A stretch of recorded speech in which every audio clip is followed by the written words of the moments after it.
कहीं से पूछा जाए उर्दू ज़बान तो सभी के ज़ुबान पे है। तो योगी आदित्यनाथ यानी अजय कुमार बिष्ट जी जो माननीय मुख्यमंत्री हैं, उनसे पूछा जाए आप दिन भर में कितने उर्दू लफ्ज़ में बोलते हैं?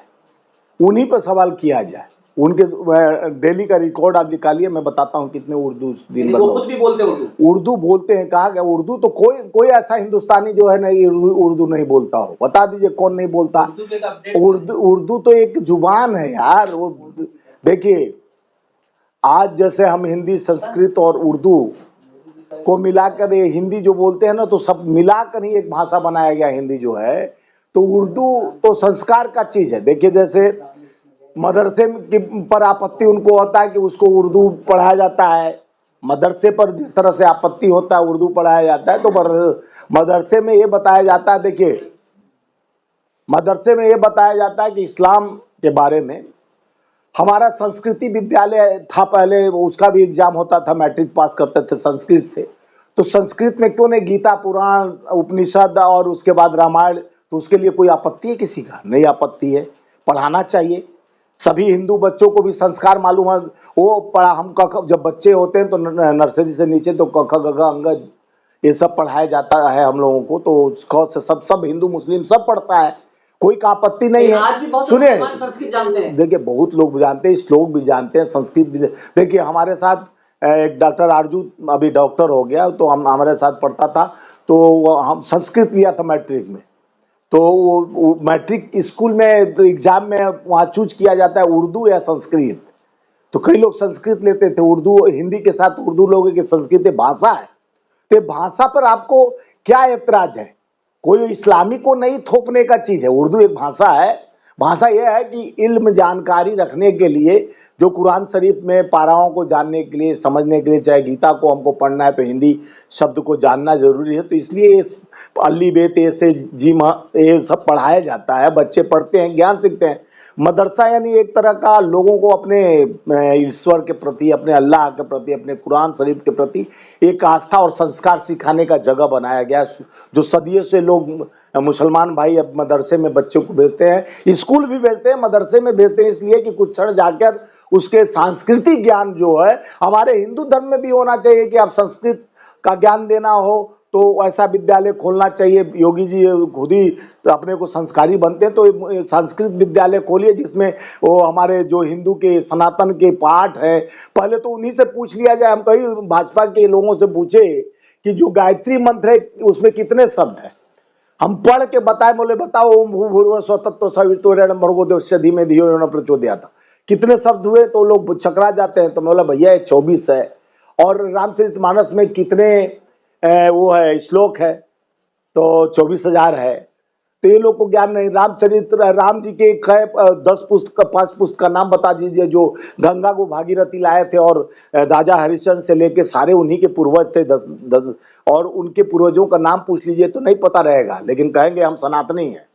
उनसे पूछ लीजिए कि आप सुबह उठते हो तो अपने संस्कार में जो कहा गया, कराग्रे वस्ते लक्ष्मी कर मध्यस्वर सदी कर मूले तू गोविंदम, प्रभाते कर दर्शनम, पहले पृथ्वी को हाथ लगाइए, उसके बाद अपने बड़े माँ बाप को शरण बंदन कीजिए, बड़े भाई को कीजिए, अपने संस्कार वो सीखो।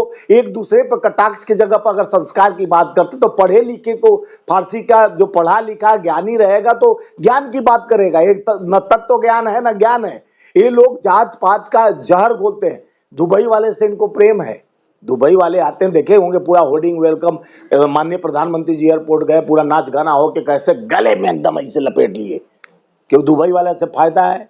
इंडिया वाले जो शहादत दिए हैं, पूर्वज उनके शहादत दिए हैं, इंडिया के मुसलमान से इतना गुरेज है, इतना शहादत देने के बाद उन्होंने जो त्याग किया है, और हिंदू मुस्लिम सिख ईसाई एक स्तंभ बना है भारत का। उस समय जात नहीं पूछा जाता था। लेकिन क्या वजह है कि विदेश के मुसलमानों का स्वागत किया जाता है, भारत के मुसलमानों को नफरत की निगाह? क्योंकि राजनीति थोड़ी करना है ना भाई। वोट लेना है तो हिंदू मुसलमान करो, वोट लेना है, ये राजनीति का परिकाष्ठा है। कुछ करे, यहाँ से भी शादी करते हैं मुसलमान का दामाद इन लोग के गिना दूं मैं लाख।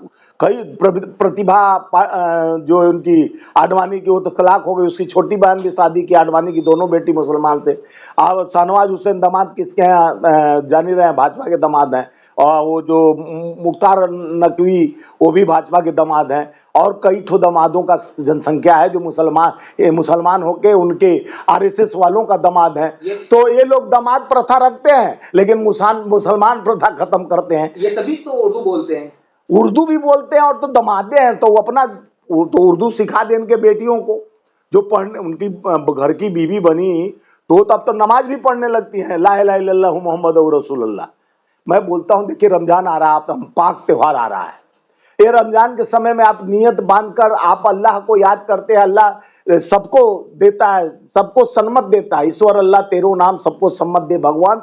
तो ईश्वर ने जो इसको बनाया है, इंसान को बनाया है और स्वर दिया हुआ ईश्वर है, इस बने इंसान और स्वर यानी इंसान के स्वर को बनाने वाला ईश्वर है। तो इलाह ला इलाह यानी इलाही को बनाने वाला, जो इंसान को बनाने वाला इलाही है वो अल्लाह है जो सर्वव्यापक है। रामा इति क्रियंती बिसी इति अल्लाह, सब जगह है, लेकिन इसको भ्रम फैलाकर जात पात में बांटने का कोशिश, नफरत का पैगाम फैलाते हैं। देखिए अलग अलग जात है, रंग रूप भेषभाषा चाहे अनेक हो, हिंद देश के वासी सब एक है। तो सबके भावनाओं में उस मालिक को याद करना है, दीदार करना है, अपना अपना तरीका अलग है। लेकिन इस तरह से जिस तरह से जिल्लत का शब्द लाकर जिस तरह से मजहबी बीज बोया जाता है नफरत का, ताकि लोगों को भरमाया जाए, मेन काम से आप नहीं जानते, नौटंकी है ये। तो मुस्लिम को दामाद बनाते हैं, मुस्लिम से गुरेज नहीं है इनको। एक तरफ आप देखिए आरएसएस प्रमुख जो है, एक मौलाना को Y+ सुरक्षा यहीं पर दिए इलियासी को, तो उसके बाद कहते हैं कई बार कि मुसलमान हमारे नहीं, जितना हमारा संस्थाओं पर शक है उतना मुसलमान भाइयों का भी है, वो देश के मुसलमान भाई हैं तो उनका भी हक है, आप उसके लिए गुरेज नहीं करते। तो यहाँ पर आके क्यों पाखंड करते हो? पाखंड देश के सभी 145 करोड़ जनता को समझना चाहिए, भाजपा का पाखंड है। जात पात भेदभाव में बांटकर इस तरह से पाखंड का क्रियाकलाप रचा जाता है कि ताकि आप भ्रमित रहें, इनसे आप अपने बच्चे का नौकरी के बारे में चर्चा न करें, किसान अपना MSP न मांगे। और जिस तरह से ये पाखंड पैदा करने का कोशिश किया जाता है कि मजदूर कल कारखाने फैक्ट्रियां न मांगे, मजदूर मजबूर रहे, 5 किलो राशन सुंघा दो और वोट ले लो। वोट का डकैती करने के लिए मजहब का नाम देते हैं और उर्दू का नाम देते हैं, कठमुल्ला शब्द बोला जाता है, गिद्ध बोला जाता है, सुअर बोला जाता है। अगर इनसे सवाल खड़ा कर लिया जाए कि इतने मौत कुंभ लगाने के बाद सुरक्षा व्यवस्था में कहीं चूक हुआ जिसकी वजह से कई परिवार बेचारे, उसकी किसी की माँ, किसी की बहन, किसी की बेटी, किसी का भाई, जिसका परिवार तबाह हुआ होगा, उससे जाके पूछिए कुंभ नहाएगा क्या उसका परिवार दोबारा? तो ये देखिए सनातन के नाम कुछ पाने के लिए वो कठमुल्ला उर्दू जबान इस तरह का शब्द इस्तेमाल किया गया। देखिए इसी को छिपाने के लिए तो लोगों को भ्रमित किया जा रहा है। देखिए समाज को तोड़ने की रणनीति और जोड़ने का कला, ये विद्या लोग जुमलों के बादशाह पाए हुए हैं। जिस तरह से आज देश रोजगार के लिए हमारे युवा पढ़ लिख के रोजगार, जब इनको रोजगार नहीं दे रहा है तो पेपर लीक करा देते हैं, एग्जाम लीक करा देते हैं, रोजगार मुहैया नहीं कराना है। गरीबी रेखा इतना नीचे हो गया, 370 लाख करोड़ देश पे कर्ज हो गया।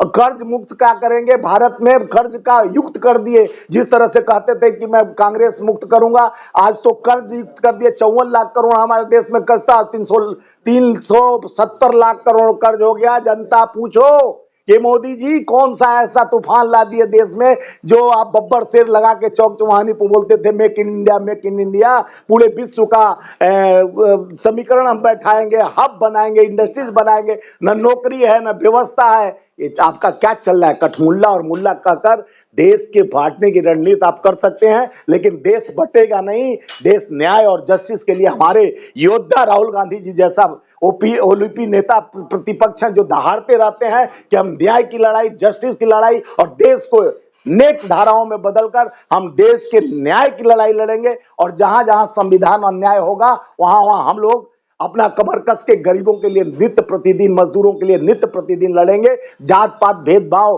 कठमुल्ला शब्द, चाहे उर्दू शब्द, इस तरह का भाषाओं का प्रयोग करके जिस तरह से देश को, प्रदेश को तोड़ने की रणनीति की जा रही है, आपको मुख्य मुद्दाओं से भटकाने लटकाने की काम कर रही है सरकार, उसको रोकने की जरूरत है। आप भी जागरूक बनिए, नहीं तो आने वाले आपका पीढ़ी बोलेगा कि खाली उनके सनातन के पीछे भागे, हमारी नौकरी और जॉब कौन देगा, हमारा बेरोजगारी दूर, बढ़ती हुई कर्ज पर लदा भारत कर्ज मुक्त कब होगा।